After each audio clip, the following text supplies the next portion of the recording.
Aloha, it's Kiana, and here are today's top Hawaii headlines from the editors at the Honolulu Star-Advertiser. Also, mahalo to Longs Drugs Hawaii for sponsoring the show. Head on over to your neighborhood Longs Drugs for all your shopping needs. President Joe Biden is taking a major step toward decriminalizing marijuana. The president today said he will pardon all prior federal offenses of simple marijuana possession. Thousands of Americans have been charged with the crime. Biden is also urging governors to issue similar pardons for people convicted of state marijuana offenses. He said no one should be in jail for using or possessing the drug. The decision will help ease what Biden calls collateral consequences stemming from marijuana convictions. The president said people who have criminal records for possessing the drug can face barriers to employment, housing, or educational opportunities. In addition to the federal pardons, Biden will direct the Department of Health and Human Services and Attorney General Merrick Garland to review how marijuana is scheduled under federal law.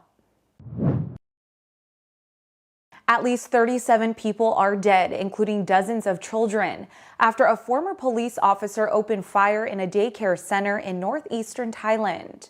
Police identified the assailant as 34-year-old Panya Cayabyab, who was fired from the force earlier this year on a drug charge. He was due in court today for a hearing related to that case. Cayabyab killed at least 22 preschoolers and 2 adults at the daycare before fleeing.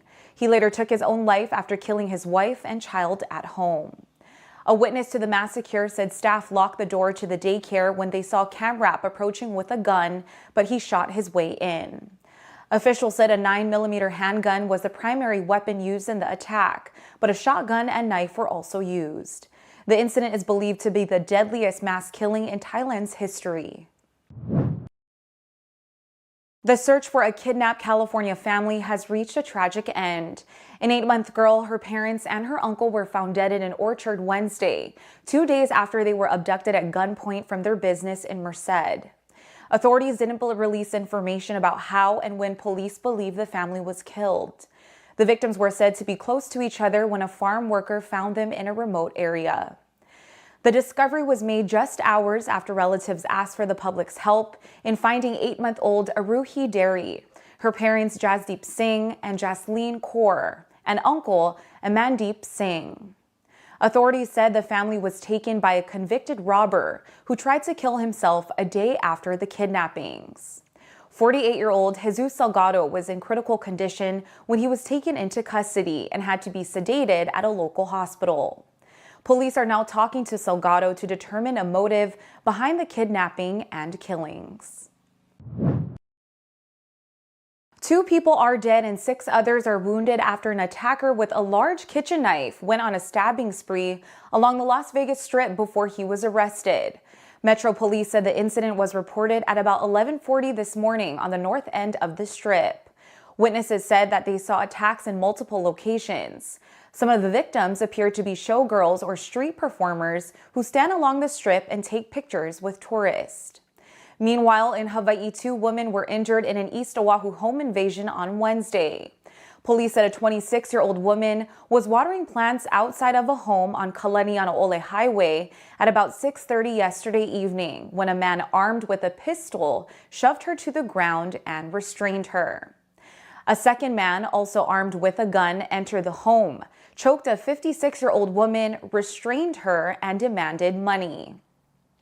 The woman in the home eventually broke out free, and the 2 suspects fled the scene in a white BMW SUV. No arrests had been made as of this morning. Elon Musk's Twitter takeover saga continues. Musk's lawyer said today that Twitter is refusing to accept a renewed offer that would see Musk buy the company for $44 billion. The Tesla CEO inked a deal to take over the social networking company in April. 3 months later, he said he was backing out because Twitter didn't provide enough information about the number of fake accounts on its platform. Twitter sued. After Musk put the offer back on the table this week, Twitter said it intended to close the deal at the agreed-upon price. But neither side has formally moved to stop the trial scheduled to begin on October 17th. Twitter could be waiting for concrete assurances that Musk won't walk away again. Musk's attorney said the trial should be adjourned to leave more time for Musk to secure the required financing. Twitter's stock price dipped on the news and ended the day down 3.7%.